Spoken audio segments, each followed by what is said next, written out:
Welcome to Quack&Co. We're giving you the best and worst of Mind MGMT. There's 2 gameplays over on Quackalope. There's 1 full review over on Board Game Co. But you're here for the quick, sweet, and short because on this channel, everything is under 10 minutes, period. Hit the subscribe button, leave a comment letting us know why Alex should shave his beard, What?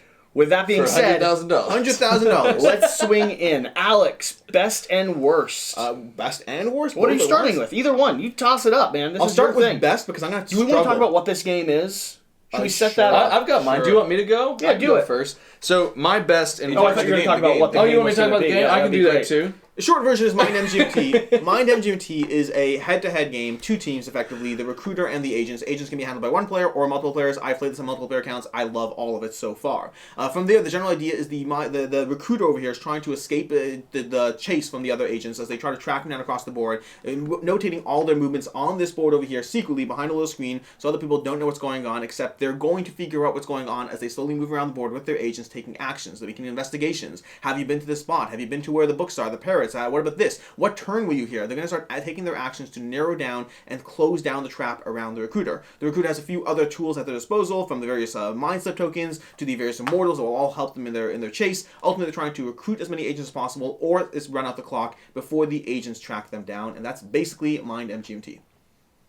Yeah. So my best and worst. This is the first time I've really gotten to play as the rogue agents.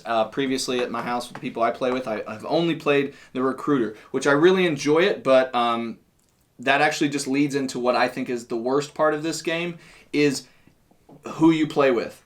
And I think that is the struggle for not just this game, but for a lot of hidden movement games. Sure. Because you have to have a group that is equally balanced in skill to really be able to get the most out of the experience, because if you are that much more experienced or accomplished with the rules of the game and know what you're doing, whichever side you're on, if the other people don't have that same level, you can essentially brute your way through it, I think, a little bit and win. So I think for a game like this to shine, you have to have even playing skill levels. In terms of best, I think this is one of the best, if not the best, that I've played. I haven't got to play Beast, which they both talked about. Should play this Beast. Might be my favorite hidden movement game I've ever played. Might be. What's competing?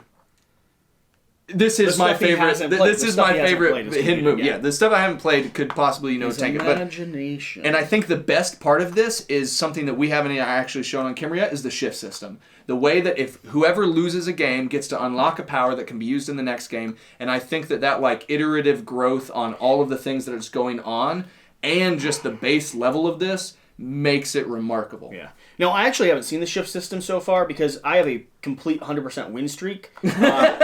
No matter who I'm playing with. That being said, the worst is really hard for me. This is such a hard game for me to nitpick and find something that I genuinely think is a fair critique.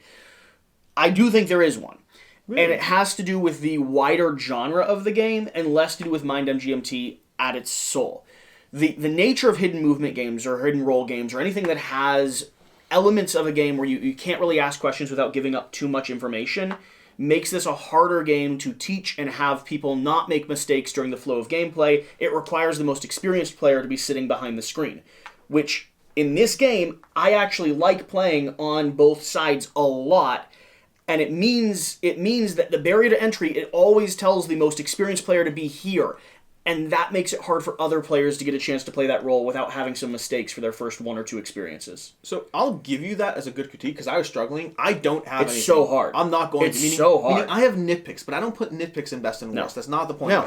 What I'll say is I'll say 2 things. The first is, as far as your critique goes, I like it. The reason I actually don't mind it as much is the recruiter, in my opinion, when you're playing with a bunch of skilled players, in my opinion, the recruiter has the harder time winning, and putting the skilled player behind the harder role, at least starting out, I like that setup. It means the person who knows the game the best is not going to be ruining the fun for other players. What I would have given as a potential critique in terms of worst is the potential imbalance, that aspect of having an imbalanced side. Sure. But that goes to the shift system. The shift system resolves that by basically giving you a variety of packs that you can add to mix things in. They're so cool.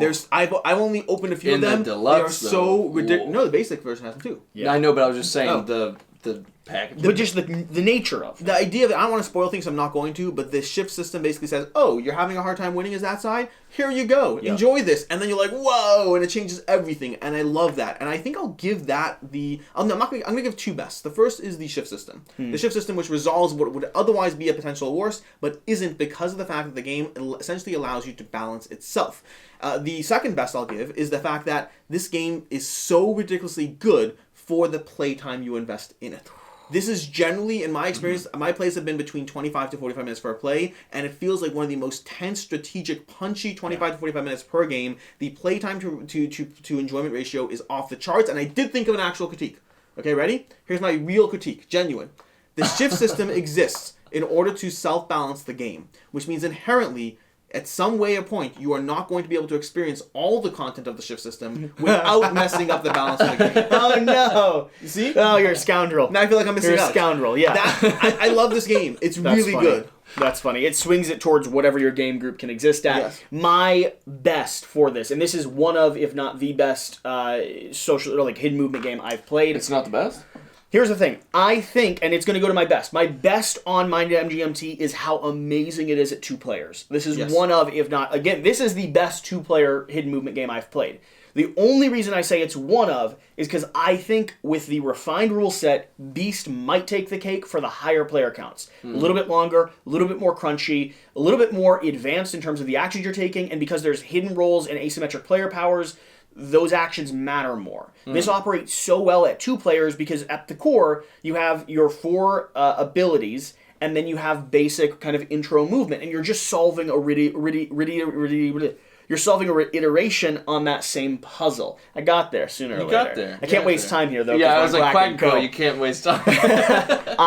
I think the 2-player count is going to be my most solid compliment here. I really liked it. Well, I agree with you that it's a strong 2-player hidden movement game. I really enjoyed it at 3 and 4 as well. Yeah. Yeah, solid game. I didn't say I don't enjoy it. Well, because at 3, the rogue agents can split 2 and 2, Yes. which is nice. 3, I would say 3 more than 4. 4 is my least favorite player count from what I've played. I believe they're coming out with solo mode too, with an app. Ooh. Interesting. Yeah, Devin can finally win again.